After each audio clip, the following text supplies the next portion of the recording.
AI ব্যাপারটা নিয়ে আমি যেটা মনে করি এআই আমার একজন সহকারী হবে এবং আমার কাজগুলোকে সহজ করে দিবে। কিন্তু এআই আমার জায়গা নিতে পারবে না। এটা আমি পরিষ্কারভাবে এখন বুঝে গেছি। কারণ মানুষের সবচেয়ে বড় ক্ষমতা হচ্ছে মানুষ নিজে সিদ্ধান্ত নিতে পারে। এখন আমার যে সিদ্ধান্ত আমি এটা নিবো সেটার জন্য সহায়ক হয়ে উঠবে এআই প্ল্যাটফর্ম গুলো।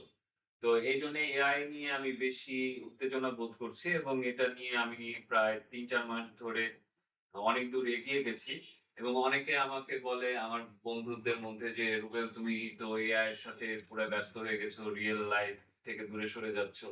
কিন্তু না, এআই এর সাথে কথা বলার কারণে আমার রিয়াল লাইফ বরঞ্চ আরো উন্নত হয়ে আসছে এবং এই যে এই আপডেটটা আমি করছিলাম না। এমনি এই যে আচ্ছা চলতেছিল। কিন্তু এআই এর কথা মতো আমি এই আপডেট গুলা করলাম এবং আগামীর পৃথিবী এআই নির্ভর হতে যাচ্ছে এবং আমি মনে করি এআই কে অগ্রাহ্য করার কিছু নাই।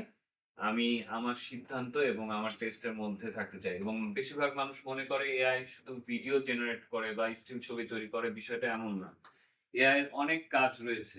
যে ব্যাপারগুলো মানুষ বুঝতে চায় না এবং আমি এআই প্ল্যাটফর্ম এর সাথে যখন কথা বলেছি যে, "দেখো আমি ভিডিওটা শুটিং এর সময় বা ফিল্ম শুটিং এর সময় পুরো এবং যে স্ক্রিপ্ট লেখার সময় মূল কনসেপ্ট এগুলো আমার নিজের থাকবে। কিন্তু তুমি সহায়ক হিসেবে কাজ করবে। কিন্তু তুমি আমার জায়গা দখল করতে পারবে না। এবং আমি নিজে পছন্দ করি না এআই দিয়ে ভিডিও বানানোর ব্যাপারটা। সেটা আমার খুব অপছন্দ এবং এআই দিয়ে ছবি তৈরি করা। তো এই ব্যাপারগুলো নিজের আসল জায়গাটাতে আপনার পরিষ্কার ধারণা থাকা উচিত যে আপনি কিভাবে এআই কে ব্যবহার করবেন এবং আপনি কিভাবে এআই ব্যবহার করে বেনিফিটেড হবেন। তো ভয় পাবার কিছু নাই এআই কে নিয়ে। এআই আমাদের জন্যে একটা ভালো একটা সুযোগ তৈরি হয়েছে। তো আজকে এই পর্যন্তই। টাটা। Love you.